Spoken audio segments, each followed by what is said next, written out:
of men.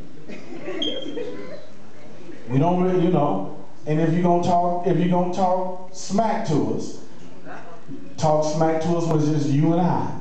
Don't talk crazy to me in public.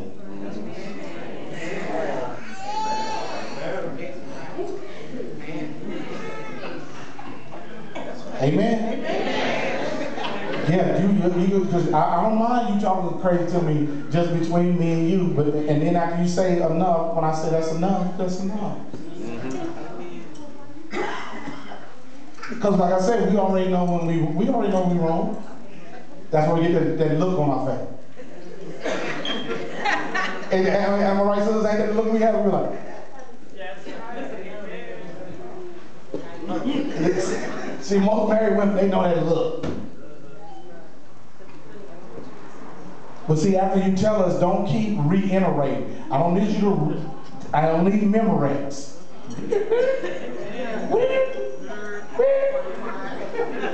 I heard you the first time. I know I didn't get it. I know I messed up. Don't keep going over and over and over. That's when you're going to make me upset.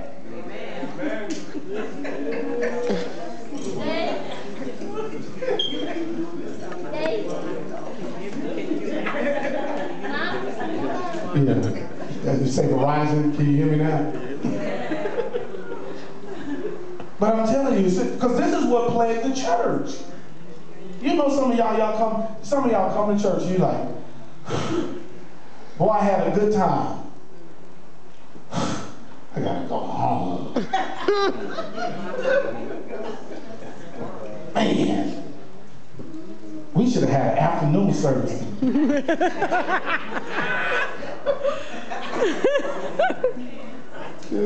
Oh boy. Listen. You hear me say this over and over again. If you get it, see, no matter what you're going through, hear me now. Listen. No matter where you are in life, if you put the Lord first, He will take care of everything else. Yes. And I know some people say, Pastor, but it's kind of hard. It's kind of hard to serve the Lord looking at what they're doing. See, that's the problem. You looking at them. See, you got to save yourself. That's right. Because Mother Williams, she didn't come to church a lot of times upset with me. And I didn't come to church a lot of times upset with her. But see, being upset with her ain't got nothing to do with Jesus. All right. All right. Amen. All right. And I can only preach on me. My first appreciation. My first pastor in life appreciation.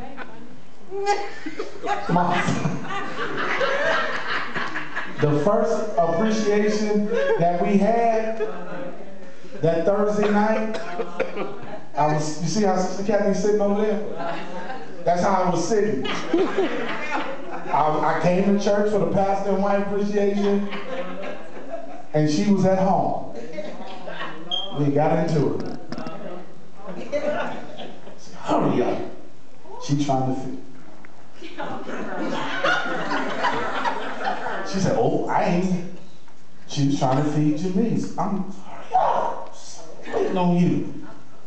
She said, you can go by yourself. I said, you right. Jumped on out there, got in the car, got to the church. That's when reality set in. He said, Pastor, where's the first lady?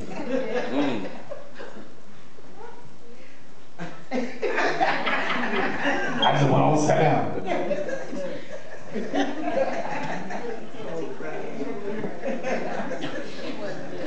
So and then, you know, that wasn't the hardest part. It was like, now I gotta go back home. Because after the preacher got through preaching, he had whooped me.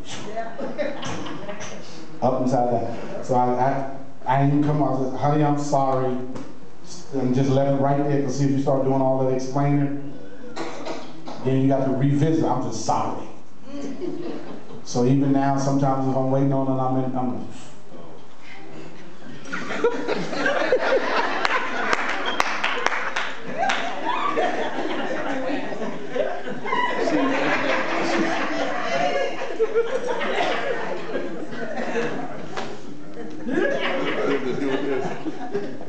And I just, okay, honey, let's go. But then if I'm really in a hurry, okay, honey, I'm leaving tomorrow at 6 o'clock. I'm leaving tomorrow at 6 o'clock. So we don't have to argue about it. Because I made sure she has a car and I have a car. Amen? Amen.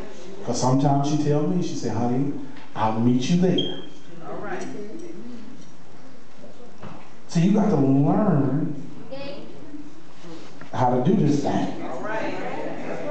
Because see, sometimes you're trying to do right, but you're doing right wrong. Amen? Amen. So Pastor, what they got to do with the message today? Glad you asked. And then I'm getting ready to open up the doors of the church. Church starts, Sunday morning prayer is at 8 o'clock. I'm talking to the Watson Temple-ites. You know, the Israelites, I'm talking to the Watsonites. Prayer starts at 8 o'clock on Sunday morning. Sunday school is at 8:45. Morning worship is at 10:30.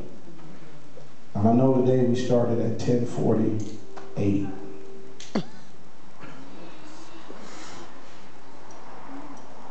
Y'all noticed that too, right? I wasn't on the 10:30.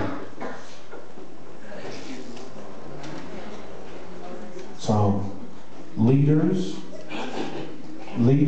I'm expecting you to be in your position and on time. All those that's in leaderships here at 8 o'clock. Amen. Amen? Amen. Everyone in leadership should be here at 8 o'clock. So next Sunday, if you ain't here at 8 o'clock, what happened? Now, ain't no fire. You're going to be on the altar. Not for a few minutes to the end of service. Yeah, because I think by the end of service, you've been to talk to the Lord long enough to get it right to get here next Sunday. And then you're talking about I was late, so I didn't come. Amen? I know that's what some folks, they think they slick. But you ought to want to do better. You ought to want to elevate your walk with the Lord. Amen? And I don't mean if you sick and you had, because you know, some of the past hours. I understand that we all get sick. Amen? Because my back was giving me a fit this morning. I understand that piece. But some of y'all are habitually late. Every Sunday, every service. And it just don't make sense. Amen? Amen. And if you have a position, be on your post. Because if you don't, you're going to get fired. Amen. We're going to start taking attendance and lateness and all that. Yeah. Tired of you. Listen to what the Spirit is saying to the church. The church cannot go where it needs to go if those in leadership are not doing what they're supposed to do. Because if you lead and you ain't doing right, folk can't follow you. You a hindrance. You open up your mouth, they be like, please. You know how some folk around here, we start talking to you, and once you say, hold on, and you go over to something else and you forget about it. Amen? Let us stand.